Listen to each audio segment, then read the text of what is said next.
painful, horrifying, and secret part of America's history during World War II.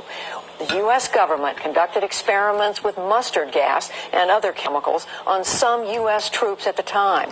That chapter of history was first revealed in the early 90s. Now, a new investigation by NPR finds the military used race-based experiments as part of those tests.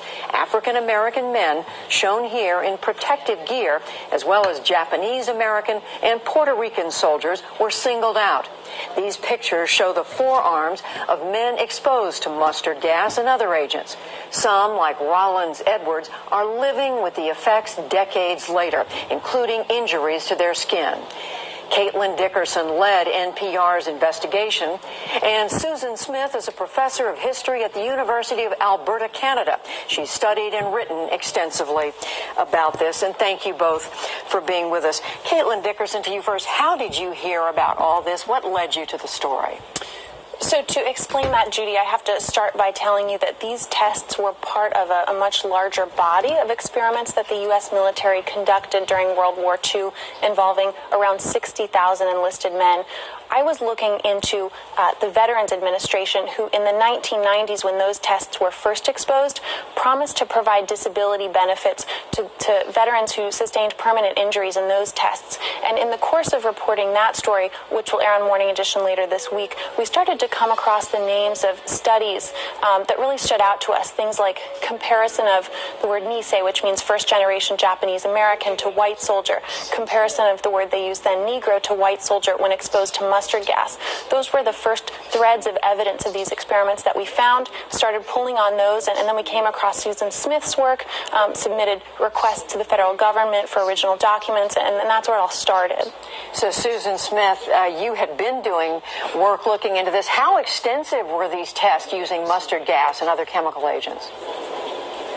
Well, certainly there was a lot of medical research on chemical weapons for World War II, and the mustard gas experiments in particular, as Caitlin mentioned, some 60,000 American soldiers were used in experiments.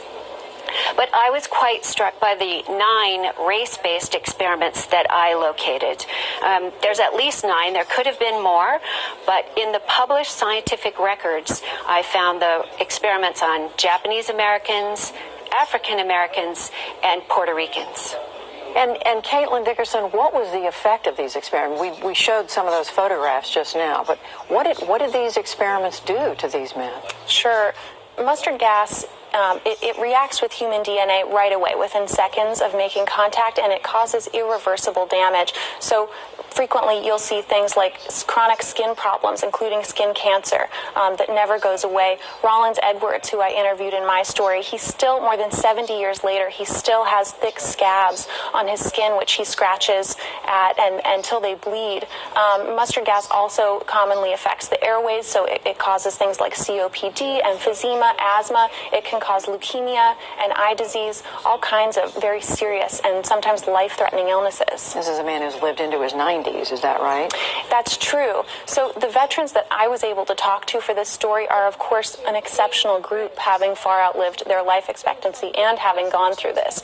We can assume that there are many more who aren't around to tell us their stories today. Professor Smith, why was the government doing this? What were they trying to find out?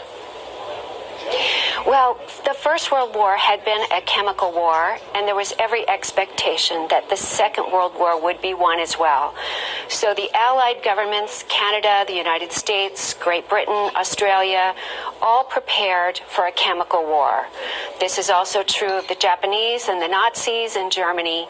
So chemical war was everyone's expectation, and the scientists were involved in helping with that research. But why did they choose a number of African-American men, Japanese-American men, Puerto Ricans, and so forth? And this is a really important question about how race matters in the world of science. The expectation was that racial differences would prove to play out not just for disease, but for toxic exposures of mustard gas. So the scientists themselves had assumptions that racial groups might be variable, and the expectation was that white soldiers would have one kind of response, but African Americans might be more resistant, Japanese Americans as well, and Puerto Ricans too, that there would be racial differences they could identify. And Caitlin, what did they find out? So when you look at the results of these experiments, there's a report that was written at the end of the war that does suggest military scientists continued to think that African Americans were more resistant. Based on what they found?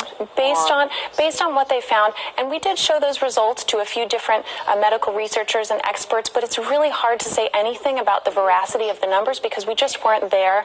And we know that the standards about experimentation on humans weren't up to the level that they are today. So they do suggest that at the time they thought African Americans were more resistant, but right after that they sort of follow up and say, but you know what, there's a lot of variation among these groups, maybe even more so than between them.